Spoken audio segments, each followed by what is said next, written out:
అదేవిధంగా సహచర ఎమ్మెల్యేలే ఉన్నారు, డిప్యూటీ సీఎం గారు ఉన్నారు, ఇంకా చాలా మంది కార్పొరేషన్ చైర్మన్లు, ఇంకా ఇతరత్రి అధికారులు, ఈ కార్యక్రమానికి హాజరైన నా ఆడబిడ్డలు, అన్నదమ్ములు, మీడియా మిత్రులు అందరికీ మనస్ఫూర్తిగా శిరస్సు వంచి పేరు పేరున హృదయపూర్వక నమస్కారాలు, అభినందనలు.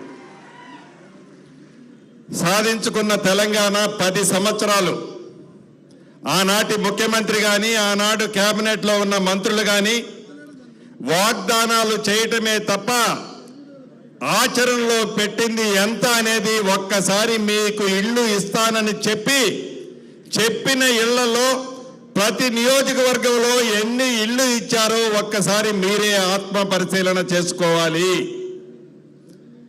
ఆనాడు ఇందిరమ్మ రాజ్యం ఉన్నప్పుడు ఉమ్మడి ఆంధ్రప్రదేశ్లో సుమారు 38 లక్షల ఇళ్లు ఇందిరమ్మ ఇళ్లు ఇస్తే కేవలం తెలంగాణ రాష్ట్రంలో సుమారు 17 లక్షల ఇళ్లు కట్టించిన ఘనత ఆనాటి ప్రభుత్వం ఇందిరమ్మ రాజ్యానిది.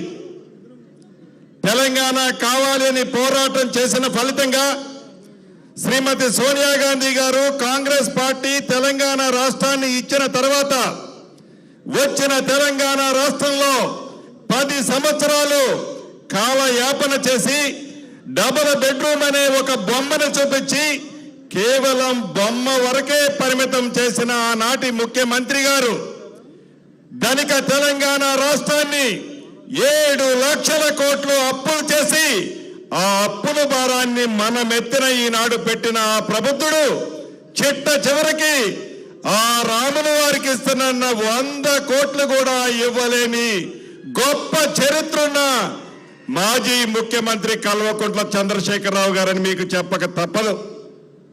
ఈనాడు ఈ గడిచిన 3 నెలలలో చిత్తశుద్ధితో ఈ ప్రభుత్వం ఎలా పనిచేస్తుందో మీకు తెలియంది కాదు. ఇంతకు ముందు మా సహచర మంత్రులందరూ చెప్పారు. గడిచిన 3 నెలలలో ఆనాడు అభయహస్తం ద్వారా 6 గ్యారెంటీలు ఇస్తానని చెప్పి శ్రీమతి సోనియా గాంధీ గారు, రాహుల్ గాంధీ గారు, ఖర్గే గారు, ప్రియాంక గాంధీ గారు చెప్పిన మాట ప్రకారం మనందరి నాయకులు గౌరవ ముఖ్యమంత్రి గారు ప్రమాణ స్వీకారం చేసిన 48 గంటల్లోనే 2 కార్యక్రమాలు మీ గుమ్మానికి చేర్చిన ప్రభుత్వం మీ ప్రభుత్వం, ఇందిరమ్మ ప్రభుత్వం. అంతేకాదు మళ్ళీ గడిచిన 27వ తారీఖు నాడు మళ్ళీ 2 కార్యక్రమాలని ఆడబిడ్డలకు 500 రూపాయలకే గ్యాస్ మద్దు, 200 కరెంట్లు యూనిట్లు ఉచితంగా ఇచ్చిన ప్రభుత్వం మీ ప్రభుత్వం, ఇందిరమ్మ ప్రభుత్వం.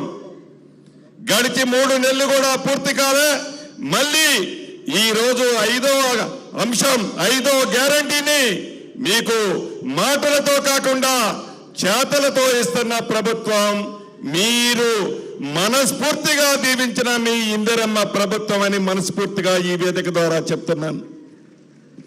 ఈ ప్రభుత్వం యొక్క లక్ష్యం, ఈ ప్రభుత్వం యొక్క చిత్తశుద్ధి గౌరవ ముఖ్యమంత్రి గారు కానీ, కేబినెట్ మంత్రులు కానీ, అధికార పార్టీ ఎమ్మెల్యేలు కానీ నిత్యము మీతోనే ఉండి ఈ ప్రభుత్వం యొక్క ఆలోచన మీ ఆలోచనగా, మీ ఆలోచనలకు అనుగుణంగా ఈ పరిపాలన అందిస్తున్నదన్నది కూడా మీకు తెలియంది కాదు.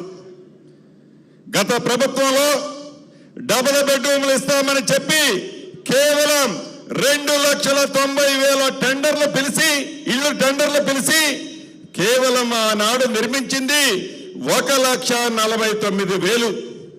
ఈ 1,49,000 ఇళ్లలో పేదలకి పంచిపెట్టింది ఎంతయా అంటే 95,000 ఇళ్ళు.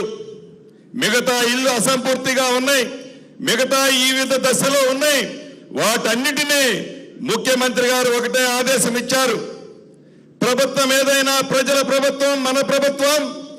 ఆనాడు డబుల్ బెడ్రూమ్లు ఏవైతే స్టార్ట్ చేశారో వాటిని కంప్లీట్ చేస్తూ ఈనాడు ప్రతి నియోజకవర్గానికి 3,500 ఇళ్లు ఇచ్చే కార్యక్రమాన్ని 5 లక్షల రూపాయలతో, గిరిజనులకి దళితులకైతే 6 లక్షల రూపాయలు ఇచ్చే కార్యక్రమాన్ని ఈ ప్రభుత్వం ఈనాడు చేపట్టింది. వేదిక మీద ఉన్న మా అందరికీ తెలుసు, వేదిక ముందున్న మీకు కూడా తెలుసు. 7 లక్షల కోట్ల అప్పుందన్నా ఈ కార్యక్రమాలన్నీ మీరు ఎలా చేయాలి, ఎలా చేద్దామని మొదలుపెట్టారు అని మీ మనసులో ఒక ఆలోచన ఉండొచ్చు. గౌరవ ముఖ్యమంత్రి గారికి మనసుంది. మనసుంటే మార్గం అనేది తప్పకుండా దొరుకుద్ది. ఆ శ్రీరామచంద్రుడు దీవెనలు ఈ ప్రభుత్వానికి, ఈ ప్రభుత్వంతో పాటు వేలాది లక్షలాది కోట్లాది తెలంగాణ ప్రజల మీద ఉంది. ఈ ప్రభుత్వం చెప్పిన ప్రతి కార్యక్రమాన్ని మీ ఇంటికి చేర్చబోతుంది. ఈ ఇళ్ళు ఏవైతే ఉన్నాయో ప్రతి ఇంటికి స్థలము ఎవరికైతే ఉందో మొదటి విడతగా స్థలము ఉన్న వారికి ప్రతి గ్రామంలో అతి పేదవాళ్ళకి పార్టీలకు అతీతంగా అతి పేదవాళ్లకు మీ గ్రామంలో గ్రామ సభలు పెట్టి మీరు ఎస్ అన్న తర్వాతనే ఆ ఇల్లు ఆ గ్రామంలో ఇవ్వబడతాయని కూడా ఈ వేదిక మీద నుంచి మీకు తెలియజేస్తున్నాను.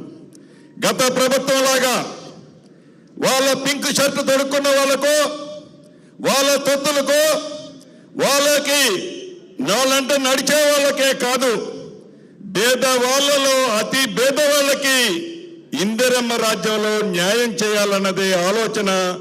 ఇది ప్రజల ప్రభుత్వం, ప్రజా ప్రభుత్వం, మీ ప్రభుత్వం. కాబట్టి అదే రకంగా ఇంకా నియమ నిబంధనలు అన్ని తప్పకుండా ఆల్రెడీ ముఖ్యమంత్రి గారు జీవో సైన్ చేశారు. అతి కొద్ది రోజుల్లో మీకు ఆ ఫలితాలు అందబోతున్నాయి. రెండో విషయం, ఆనాడు ఇందిరమ్మ రాజ్యంలో తెలంగాణ రాష్ట్రంలో సుమారు 11 లక్షల ఇళ్ళు ఇందిరమ్మ ఇళ్ళు కట్టిన ఘనత ఆనాటి ప్రభుత్వం ఇందిరమ్మ ప్రభుత్వానిది. ఇళ్ళైతే కట్టిన తర్వాత గడిచిన 10 సంవత్సరాలలో ఆ కట్టిన ఇళ్లకు సంబంధించిన సర్టిఫికెట్లు ఎవరైతే ఇల్లు కట్టుకున్నారో ఆ ఇందిరమ్మ ఇల్లు కట్టుకున్న వారి సర్టిఫికెట్లు గడిచిన 10 సంవత్సరాలలో అవి మీకు ఇవ్వాలని ఇంగిత జ్ఞానం కూడా ఆ ప్రభుత్వానికి లేదు. గౌరవ ముఖ్యమంత్రి గారితో కేబినెట్ లో చర్చించినప్పుడు తప్పకుండా వాళ్ళ ఆస్తికి సంబంధించిన సర్టిఫికెట్ వాళ్ళకి ఇవ్వాల్సిన అవసరం ఉంది. తప్పకుండా ఈ 17 లక్షల మందికి మీ ఇళ్లకి పూర్తి హక్కుని కల్పించే పత్రాన్ని ఈ ప్రభుత్వం పెద్దలు రేవంత్ రెడ్డి గారి చేతుల మీదుగా దీనితో పాటు దాన్ని కూడా లాంచింగ్ చేసుకోబోతున్నాం. ఇక మూడోది, ఇందాక చెప్పాను ప్రజలని మోసం చేసినట్లు చెట్టుచేరుకు రాముల వారిని కూడా మోసం చేశాడు అని. ఈ భద్రాద్రి రాముల వారి సన్నదికి గౌరవ ముఖ్యమంత్రి గారు వచ్చారు అంటే తప్పకుండా రామ భక్తులందరూ కోరుకుంటారు రాముల వారికి ముఖ్యమంత్రి గారు హామీలు ఇస్తారు అని. ఈ ముఖ్యమంత్రి గారి మనస్తత్వం, ఈ ప్రభుత్వం యొక్క ఆలోచన, ఈ ప్రభుత్వంలో ఉన్న కేబినెట్ మంత్రుల ఆలోచన మీకు తెలియంది కాదు. సాధ్యమయ్యే ప్రమాణాలే, సాధ్యమయ్యేవే మీకు హామీలు ఇస్తాం. ఈ ముఖ్యమంత్రి గారు ఎలిప్యాడ్ నుంచి దేవుడి దగ్గరికి వచ్చేటప్పుడు కారులో చెప్పారు, తప్పకుండా మీరు ఏదైతే దేవాదాయ శాఖ మంత్రి గారితో పాటు ఈ జిల్లా మంత్రులు ముగ్గురు కూర్చొని ఒక నివేదిక తయారు చేసి, సాధ్యమయ్యే నివేదికను తయారు చేసి అది 100 కోట్ల, 150 కోట్ల, 200 కోట్ల, దేవుడు దగ్గర డబ్బులకి ఇబ్బంది లేదు. కానీ ప్రకటించడానికి ముందు సాధ్యాసాధ్యాలు పరిశీలించి ఎంత డబ్బైనా కూడా ఇద్దామన్నా అని కారులో ముఖ్యమంత్రి గారు చెప్పారు. ఈ వేదిక ద్వారా మీకు అది తెలియజేస్తున్నాను. ఇక 4వ విషయం, ఇది గిరిజన ప్రాంతం.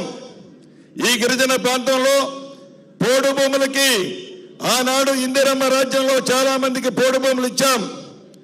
ఇంకా కొద్ది మందికి గత ప్రభుత్వంలో కొద్దిగా ఇచ్చారు. ఇంకా అర్హులైన వాళ్ళు చాలా మంది ఉన్నారు. వారికి పోడు భూములు పట్టాలు ఇవ్వాల్సిన అవసరం ఉంది. తప్పకుండా ఈ ప్రభుత్వం ఆ పట్టాలతో పరిశీలిస్తూ ఏదైతే గతంలో పట్టాలు ఇచ్చారో, ఏవైతే వ్యవసాయానికి అనుకూలమైన భూములు ఉన్నాయో ఆ భూముల్ని సాగు చేసుకోవడం కోసం, ఆ భూముల్ని సేద్యం చేయడం కోసం నీరు కావాలి. ఆ నీటికి సంబంధించిన బోర్లేసే విషయంలో తప్పకుండా ముఖ్యమంత్రి గారితో చర్చించాం. అధికారులకు కూడా అతి కొద్ది రోజుల్లో ఆదేశాలు ఇవ్వబోతున్నారు. దాని ప్రకారం సాధ్యమైనంత వరకు పోడు భూములు పట్టా ఉన్న వాళ్ళకి ఈ ప్రభుత్వం నీళ్ళిచ్చే కార్యక్రమం, అంటే బోర్లు ఎంచుకునే కార్యక్రమాన్ని చేపట్టుద్దని కూడా ఈ వేదిక ద్వారా మీకు తెలియజేస్తూ, ఇంత మంచి కార్యక్రమానికి ఈ జిల్లా ప్రజలు పుణ్యం ఏదైతే ఆ రాముల వారి సన్నిధిలో ఇంత మంచి కార్యక్రమాన్ని ఏర్పాటు చేస్తే ఆహ్వానించగానే వచ్చిన మిగతా మిత్రులందరికీ మనస్ఫూర్తిగా కృతజ్ఞతలు, అభినందనలు తెలుపుతూ, ఇది మీ ప్రభుత్వం, ఇది ఇందిరమ్మ ప్రభుత్వం, మాటిస్తే తప్పే ప్రభుత్వం కాదు. మొన్న మీ దీవెనలతో మీ ప్రభుత్వాన్ని, ప్రజల ప్రభుత్వాన్ని తెచ్చుకున్నారు. రాబోయే